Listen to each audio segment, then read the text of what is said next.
I am a Canadian, but I'm using American catalogs mostly, as that is what I can find online. The only Christmas catalogs we ever got were the Sears Canadian version when I was a kid in the early to late 80s. I think there are a few of them online, so they will really be a walk down memory lane when I get to them. I'm starting with 1977, as I consider it the start of the home video game console revolution. Yes, it may have started a little earlier with the Pong systems and the like that played one game with a few variations, and those continued for some time. But the Atari 2600 was released in 1977, and it is the console of my childhood. I was born in 1978, so this is still a wee bit before my time. Let's begin. Adjusted for inflation, $1 in 1977 is equal to $4.79 in 2022.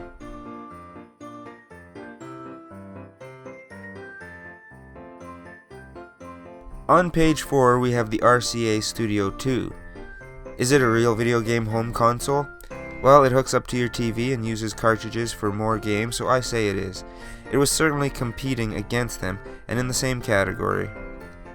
RCA was a very popular and trusted electronic name, and the programming, very basic computer options would have maybe sold a few parents on it being an educational machine. $140 in 1977 would be $670 in 2022. A $20 game cartridge would be $96. Remember, average household income was just under $14,000 a year in 1977. Minimum wage was $2.30 an hour. Looking at this, I don't think I'd ever want one, but maybe if I had been a kid or teen in 1977, I'd have a little more interest. Next, we have the Fairchild TV Video Center on page 318. Pretty much the same thing as the RCA Studio 2, just a little more expensive. It seems the consumer had a variety of choices, and I think Fairchild was also a popular brand name at the time, though I don't recall them in the 80s. $150 would have been about $720 in 2022, and the games again at $20 each would be about $96 adjusted. I have never seen one of these or an RCA Studio that I know of. Not really a console, but a holdover of the one game with variation system like Pong was. Look, one is a shooting game like Duck Hunt. Well, I'd guess similar enough, but with realistic guns, because all toy guns needed to be as realistic looking as possible for improved fun. Then society went all delicate and snowflake and realistic, and therefore fun toy guns aren't allowed anymore. Even in the 80s it was getting that way. $45 translates to $335 in 2022. And the other would be $239 in 2022 with the DC converter. Like the other machines, I just don't see the appeal of these even compared to the Atari 2600 at the time.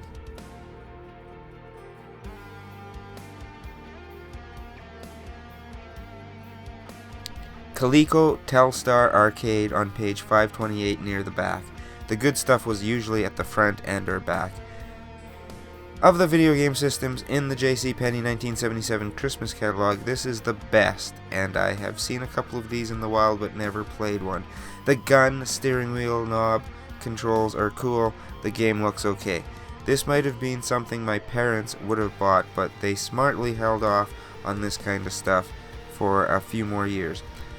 I guess my older brothers were a little too young for it, and I wasn't born yet. $94 would have been about $470 in 2022, and the carts $120 with inflation. That would be US dollars, so in Canada these would have been probably a little bit more yet. Let's see what video game Sears offered in 1977 for the Christmas season. As I said, I only got Sears catalogs as a kid, and imagine the US versions were similar to the Canadian version. Right on page 2 we get the Telegames Video Arcade. The top corner also says this is the start of a special 18-page game section, so another indicator this was the takeoff year, in my opinion, for home video games. Although I don't think all 18 pages were dedicated to video games, many of them were. So it looks like an Atari 2600, and it is. Sears had a relationship with the Atari, selling their Pong units rebranded with Telegames brand. That partnership helped boost a slumping Sears, and they did the same in 1977 with the Atari VCS. Sears assured consumers it was 100% compatible with Atari VCS. Kind of strange they just didn't sell them under the popular Atari brand name. $178 would be a jaw-dropping $853 in 2022. The $20 games would come to about $96 with inflation. A pricey console, and the games available weren't that much more impressive than the competition.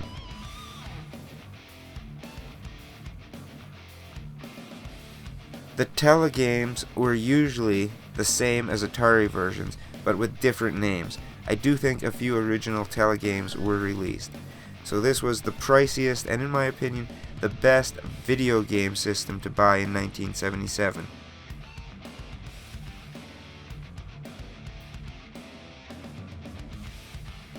More one-game systems with a few variants.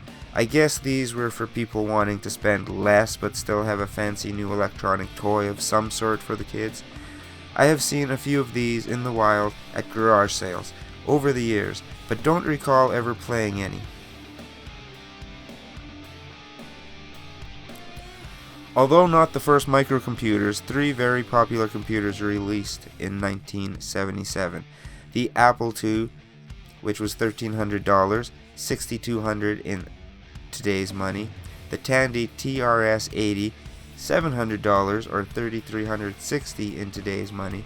The Commodore PET, $800 or $3,840 in today's money.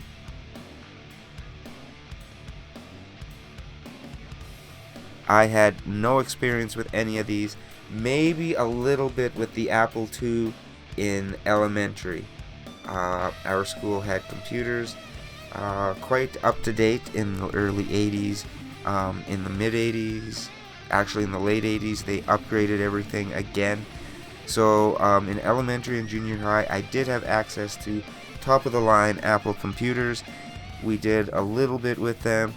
I played some games. I was on the internet early, but these would have been great investments and would have been upgradable, and some great games would come out for the Apple II and TRS-80 over the next many years. From what I've seen, the PET wasn't much for games. Not really video game consoles though, and I'm just including them as a comparison to reflect on the time period. You wouldn't have known at the time, but the Atari VCS was the best to invest in as a home console because it would be relevant for nearly the next decade and then decades later as a collectible.